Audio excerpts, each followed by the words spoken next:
नमस्कार, आप देख रहे हैं मुद्दा और मैं हूं आपके साथ चंद्रशेखर। देश में नरेंद्र मोदी की भाजपा सरकार के दावे बड़े दावे हैं।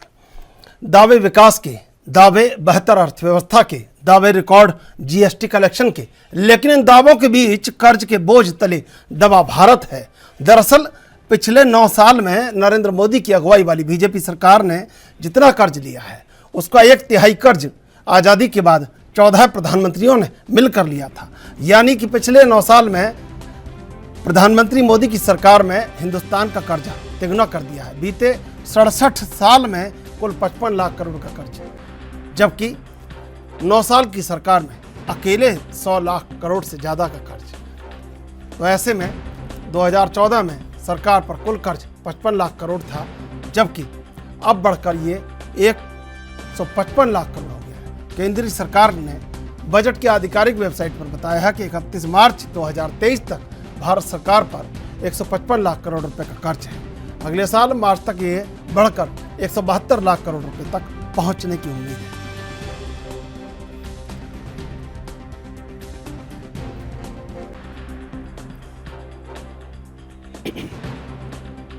तो अर्थव्यवस्था के दावे पर सरकार का ये भी कहना है कि विदेशी मुद्रा कोष जो पहले ना के बराबर था उसमें बड़ा इजाफा हुआ है।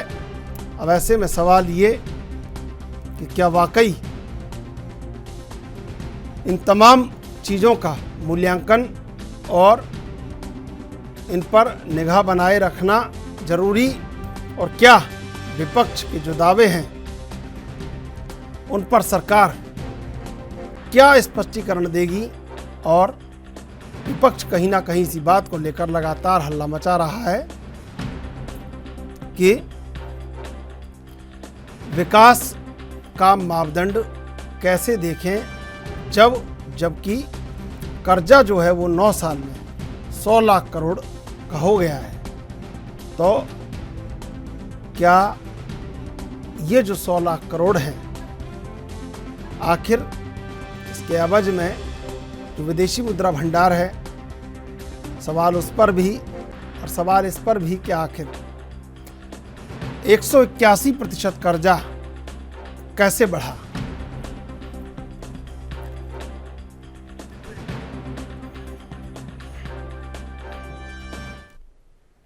तो इसी मुद्दे पर चर्चा करेंगे। 2 मेहमान हमारे साथ मौजूद हैं। भरत सिंह कांग्रेस से, मुकुंद कुमार बीजेपी से। आप दोनों का स्वागत।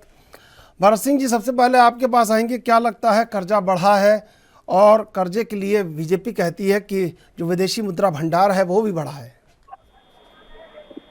देखिए चंद्रशेखर जी, जिस तरह से पिछले 9 सालों में देश में कर्जा बढ़ा है, 1,55,000 करोड़ करीब मुझे लगता है 2 लाख अभी पहुंच चुका है।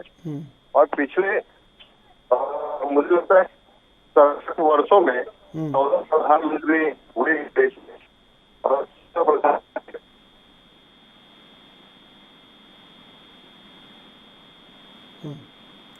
ठीक है। इसके प्रधानमंत्री नरेंद्र मोदी के कार्यकाल में क्या बढ़ा है, ये पूरी तरह से देखा जाए तो आम नागरिक जो 140 करोड़ जनता है, ये उसके ऊपर बोझा है, ये उसके ऊपर कर्जा लगा है। आज हर व्यक्ति के ऊपर 1 लाख कर्जा हो चुका है। ठीक है, मैं आऊँगा आपके पास। मुकुंद जी, आपने भी सुना होगा कि 80-90 के दौर में ये बात कही जाती थी जब कांग्रेस की सरकारें थी कि भारत में प्रति व्यक्ति पर इतना कर्जा है, तो लोग बड़ा आशंकित हो जाते थे कि भाई ये सरकार ने हमारे ऊपर कर्जा कैसे कर दिया। लोग समझने का प्रयास करते थे। अब जागरूकता का दौर है, डिजिटल दौर है, तो ये सब बातें बिल्कुल आसान हो गई हैं, सब सवाल के जवाब सामने आ जाते हैं। क्या लगता है कि ये जो विपक्ष और ये जो लगातार दावे हो रहे हैं कि 181% कर्जा बढ़ गया है और 9 साल में 100 लाख करोड़ का कर्ज लिया गया है, हालांकि विदेशी मुद्रा भंडार के भी दावे हैं आपके, तो क्या कहना है इस बारे में आपका? बड़ा गंभीर विषय है जो चिंता जताने वाली है। एक तरफ चिंता जताया जाता है और दूसरी तरफ चिंतन किया जाता है। तो आप अगर डेब्ट इंडेक्स को देखेंगे तो विश्व की जितनी विकासशील और विकसित देशें हैं उनका डेप्थ इंडेक्स में देखिए कि हमारा स्थान तो अभी भी 20वें नंबर पे है, हम 20वें पायदान पे हैं डेप्थ इंडेक्स में। पहले नंबर पे अमेरिका आता है, तो उसके बाद यूएस है, यूके आता है, जापान आता है। तो जो भी विकासशील और विकसित देश हैं, हम तो एक तरफ कॉपी करते हैं, नहीं हम बड़ी इंडस्ट्रीज लाएंगे, हम इतना विकास में इसको टक्कर देंगे, हम यूरोपियन कंट्रीज की बराबरी करेंगे, और दूसरी तरफ हमको हाय तौबा मचाने के लिए कोई ना कोई एक बिंदु चाहिए। तो हम इससे कतई नहीं घबरा रहे हैं, क्योंकि जो पैसा डेब्ट का आ रहा है, ये पहली बार ऐसी सरकार बनी है माननीय मोदी जी के नेतृत्व में जहां बिना ब्याज के भी पैसे आ रहे हैं। इससे पहले ब्याज पे पैसे आते थे और डेवलपमेंट पे खर्च नहीं होता था। माननीय राजीव गांधी ने स्वयं कहा था कि हम 10 रुपया भेजते हैं तो 1 रुपया पहुंचता है। आज के डेट में वो अगर 10 रुपया आता है तो 10 रुपया डायरेक्टली ही खाता में जाता है, और विकास में ही पूरा खर्च होता है। चाहे वो रेलवे देख लीजिए, चाहे वो सड़क देख लीजिए, चाहे वो किसी तरह का इंफ्रास्ट्रक्चर देख लीजिए, आप जो है बुलेट ट्रेन देख लीजिए, ब्याज मुफ्त पैसा आया इंफ्रा डेवलपमेंट के लिए। तो ये हाय तौबा मचाने के लिए जो है, जनता को गुमराह करने के लिए, क्योंकि तथ्यों को हर जगह सटीक आपके जैसे लोग नहीं है जो पहुंचा पाते हैं। तो जो नहीं पहुंच रहा है जहां, वहां कैसे जो है डुगडुगी बजाएंगे और कैसे लोगों को गुमराह करेंगे। नहीं, फिर विपक्षी ये भी कह सकता है ना, कर्जा लेके ही करना था तो हम ही कर देते, उसमें इनका और उनका ऐसा और वैसा क्या। चंद्रशेखर जी 1947 से लेके और 2014 तक सिर्फ 21,413 किलोमीटर का रेलवे ट्रैक था, जो कि आज दुनिया की सबसे लार्जेस्ट नेटवर्क है रेलवे ट्रैक का, 66,000 किलोमीटर्स का। आप अगर सड़क की बात करते हैं तो आज सड़क में हम दुनिया की सबसे ज्यादा 38 किलोमीटर हाईवे कंस्ट्रक्शन रोज करने वाले देश में से आ गए हैं। तो रोड कंस्ट्रक्शन की एक्सपेंशन को देखिए, जो जहां 2014 तक आप कहां थे, और आज सिर्फ 2017, 18 और 21, 22 में 54,700 किलोमीटर का नेटवर्क बना है आपके देश में। तो कर्जा लेके तो कोई भी कर सकता था, ब्याज से भी कर्जा आता था, और वही 10 रुपए का 1 रुपए पहुंचता था। तो 10 रुपए का 1 रुपए का काम होता था या नहीं होता था। आज इतने सालों में एक भी भ्रष्टाचार का आरोप लगाए क्या इस सरकार ने? तो विकास की बात नहीं होती है, यहां विकास होता है और विकास का काम होता है मोदी जी के सरकार में। भरत सिंह जी, सुना होगा आपने मुकुंद जी को। तो देखिए, मुकुंद जी जो कह रहे हैं, विकास की बात कर रहे हैं, तो ये विकास देश का तो नहीं किया, लेकिन भाजपा के नेताओं का विकास हुआ है, भाजपा के कार्यकर्ताओं का विकास हुआ है। जिस तरह से कर्जे का जो दर है, प्रतिशत है, वो करीब करीब 200% इन्होंने कर्जा 9 सालों में बढ़ाया है। तो ये कर्जा किसके ऊपर है भाई? क्या ये भाजपा के नेताओं के ऊपर कर्जा है? क्या ये भाजपा के कार्यकर्ताओं जो बोलते हैं कि सबसे बड़ी पार्टी, सबसे ज्यादा कार्यकर्ता भाजपा के कार्यकर्ता इस देश में है? मैं पूछना चाहता हूं कि जो ये कर्जा बढ़ा है वो किसके खाते में जा रहा है? क्या 140 करोड़ जो देश की जनता है, ये उसके खाते में जा रहा है? आज हर व्यक्ति के ऊपर जो है 1 लाख के करीब करीब कर्जा हो गया था। देश में 14 प्रधानमंत्री इसके पहले हुए हैं 67 साल में। 67 सालों में देश के 14 प्रधानमंत्री की अगर कर्जा देखा जाए तो वो करीब करीब 55 लाख करोड़ रुपया कर्जा था। लेकिन 2014 से 2023 तक कितना कर्जा? 1,55,000 करोड़। मतलब आप समझ रहे हैं, 200% कर्जा। आखिर भाई ये पैसा कहाँ गया? कौन से ये बता रहे हैं? बोले कि देश में सब जो है इस समय हमने जो है देश में तरक्की कर दिया, देश को आगे बढ़ा दिया। क्या है 2014 के पहले, त्रिशूल जी, 2014 के पहले देश आगे नहीं बढ़ा था क्या? जो है 2014 के पहले रोडें नहीं बनी थी, रेलवे नहीं था, इंडस्ट्रियल नहीं था। आज तो सब देश की जितनी भी सरकारी जगहें, जमीन जितने भी हैं वो सब तो बेच रहे हैं ये भाजपा के नेता, देश के प्रधानमंत्री, कुछ अपने खास मित्रों के लिए। तो जिस तरह से देश की स्थिति को ये बिगाड़ रहे हैं, पहले ये कहते थे कांग्रेस ने इतना कर्जा करके गए हैं, कांग्रेस ने इतना कर्जा करके गया, उसी को हमको पाटने में लग रहा है।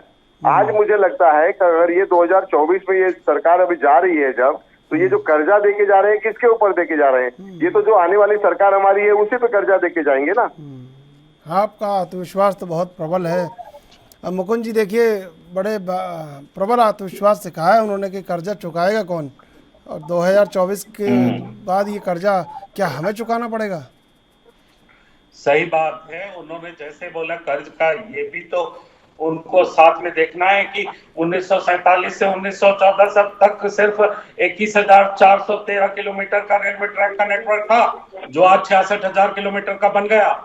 आज जो है सड़क की ऐसी नेटवर्क बन गई कि आपका दिल्ली से मुंबई माल जो है व्यापारी लोड करता है और अगले दिन मुंबई पहुंच जाता है। तो ये सारा इंफ्रास्ट्रक्चर डेवलपमेंट को वही समझ सकता है जो इंफ्रास्ट्रक्चर का काम करता है और जो सिर्फ जीडीपी की बात नहीं करता और जीडीपी की ग्रोथ को समझता है।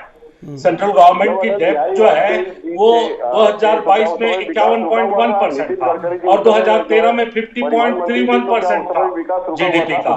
तो आज बोले इन दोनों तथ्यों को देखिए ना, समझिए आपके सामने क्या है। तो विकास को जो है ना किस चश्मे से देख रहे हैं और किस मेरे अनुकूल जो रंग नहीं सब फीका ही तो है।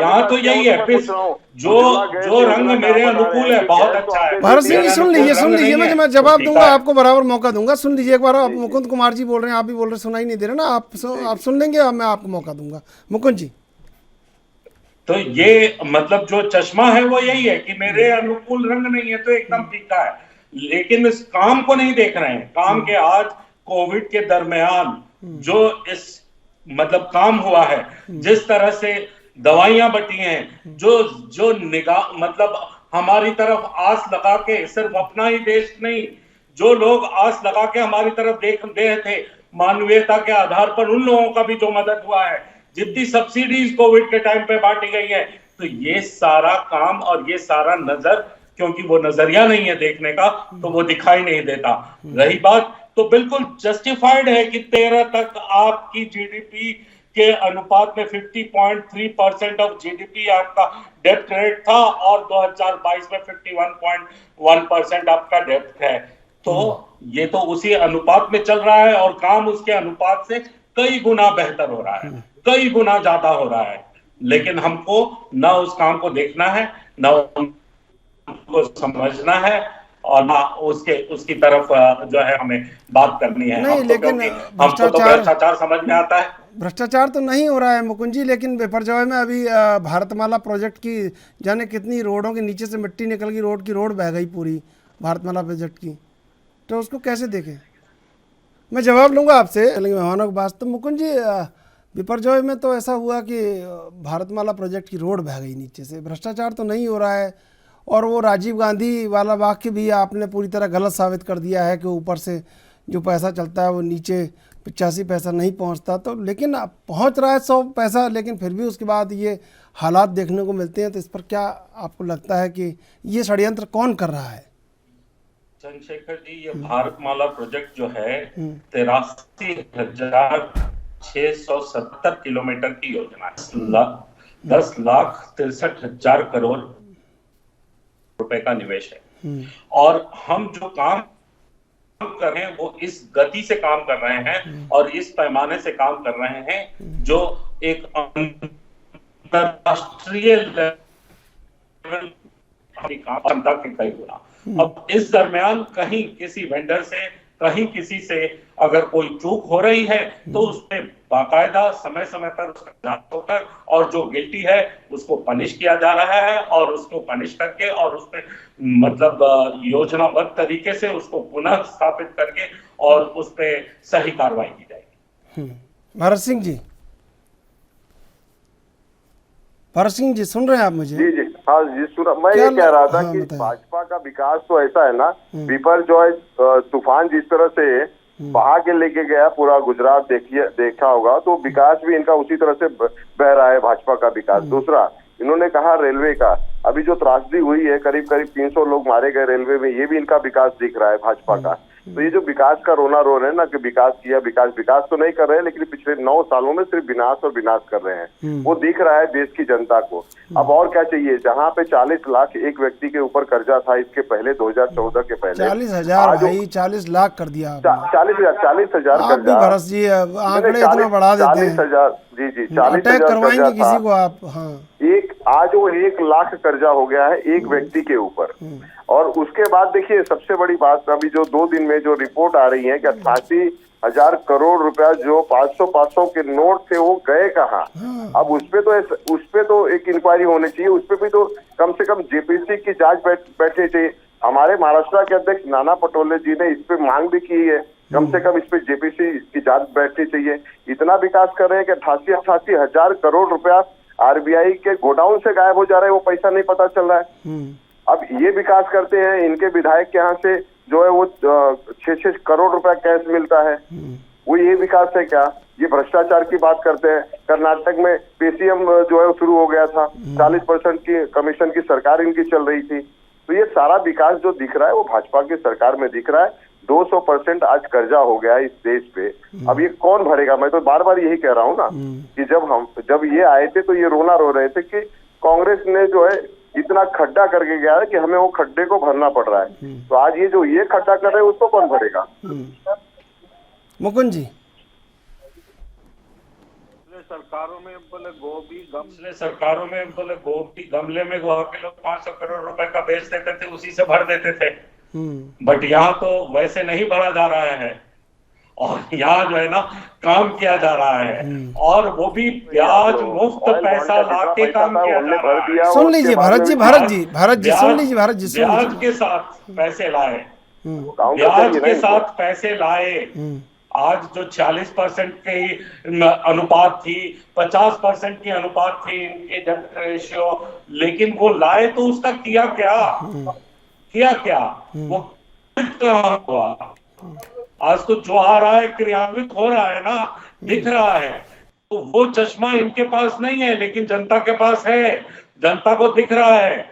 आज आप चंद्रशेखर जी जब चलते हैं ना, दौसा से एक बार हाईवे पे चढ़ जाते हैं, तो वो ब्लैक कारपेट जो आपको सीधे गुड़गांव लेके उतारता है, तो आपको दिखता है कि हाँ बोले क्या काम हो रहा है और किसको विकास कहते हैं।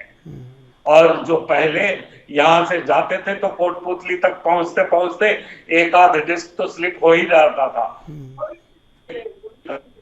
में फर्क जो है जनता को आ रही है। आप भरत सिंह जी, आप बोल लीजिए। आप मैं देखिए, ऐसा है कि जिस तरह से कह रहे हैं कि चश्मा कौन सा पहना, भाई ये तो देश की जनता ने चश्मा पहना, और देश की जनता ने वो चश्मा पहन के दिखाया कर्नाटक में और हिमाचल में, कि देश की जनता को ये समझ में आ गया कि पिछले 9 सालों में जो देश की जनता को बेवकूफ बनाया जा रहा था, देश की जनता ये समझ चुकी है। अब वो मंदिर मस्जिद हिंदू मुस्लिम पे अब वो नहीं आने वाली है। अब देश की जनता को विकास चाहिए। अगर ये विकास किए होते तो ये कर्नाटक में क्यों हारते? अगर ये विकास किए होते तो ये हिमाचल में क्यों हारते? कहीं ना कहीं इनका विकास तो देश की जनता देख रही है ना। और इसीलिए कह रहा हूँ, और चंद्रशेखर जी की 2024 में देखिएगा इनका विकास रहेगा, और एक तरफ पूरा विपक्ष का विकास रहेगा। विपक्ष का विकास चलता है कि भाजपा का विकास चलता है, ये 2024 में दूध का दूध और पानी का पानी हो जाएगा। तो आपको क्या लग रहा है कि 2024 में बहुत सारी, चंद्रशेखर जी इनको अपडेट कीजिए कि कर्नाटक में हमारा वोट परसेंटेज आधे % से भी काटा है क्या इन्होंने? हमारा वोट परसेंटेज तो जो आप लेके कह रहे हैं कि हमारा वोट परसेंट इंटैक्ट है, लेकिन वो वोट परसेंट आप लेते रहिए। कह रहे हैं मुख्यमंत्री तो हमारा है, आप वोट शेयर आप वोट परसेंट लेके चंद्रशेखर जी से कहिए कि वोट परसेंट ये लेके रोते रहे, गाना गाते रहे, और हम अपनी सरकार बनाते रहेंगे। और 2024 में भी इनका वोट परसेंट कोई बात नहीं, ऐसे ही 2024 में आप भी जो है अभी खुश होते रहिए, अपना विपक्ष के पास है वो हमें मिलेगा। तो अपने आप सरकार किसकी बनती है वो देखिएगा केंद्र में। लेकिन आप तो ओपीएस की बात करते तो उससे तो और कर्जा लेना पड़ेगा भरत सिंह जी? देखिए ऐसा है कि देश चलाने के लिए बहुत कुछ बलिदान देना पड़ता है और कांग्रेस पार्टी बलिदानों की पार्टी है। इनके जैसा थोड़ी ये नाखून भी नहीं कटाते और शहीदों में नाम गिनवाना चाहते हैं, तो उस तरह से भाजपा के लोग कर सकते हैं। कांग्रेस पार्टी ने तो हमेशा बलिदान दिया, चाहे राजीव जी हो गए, इंदिरा जी हो गए, इन्होंने देश पे बलिदान दिया है। ये बलिदान का मतलब ही नहीं समझेंगे। लेकिन भरत सिंह जी, कई जगह ये कहा जा रहा है कि भारत तेजी से उभरती हुई अर्थव्यवस्था के रूप में उभर रहा है। मुझे तो चंद्रशेखर ये नहीं समझ में आता है कि अगर विदेशी रिपोर्ट में अगर जरा सा तारीफ कर दिया जाए नरेंद्र मोदी जी का, तो सारा भाजपा एकदम खड़ी हो जाती है और ये कहती है देखिए देखिए अमेरिका ने तारीफ किया है, जो है बाकी देशों ने तारीफ किया है। मगर वहीं के अखबारों में अगर वहाँ के कुछ नेताओं ने क्रिटिसाइज किया नरेंद्र मोदी जी का, तब तो इनको जो है ना ऐसा लगता है कि ये तो देशद्रोही हैं, विद्रोही हैं, और उनका कोई सपोर्ट कर देता है तो बोलते हैं देखिए ये देश के खिलाफ है, देश के खिलाफ बोल रहे हैं, मोदी जी के खिलाफ बोल रहे हैं। तो दोहरा मापदंड नहीं चलेगा।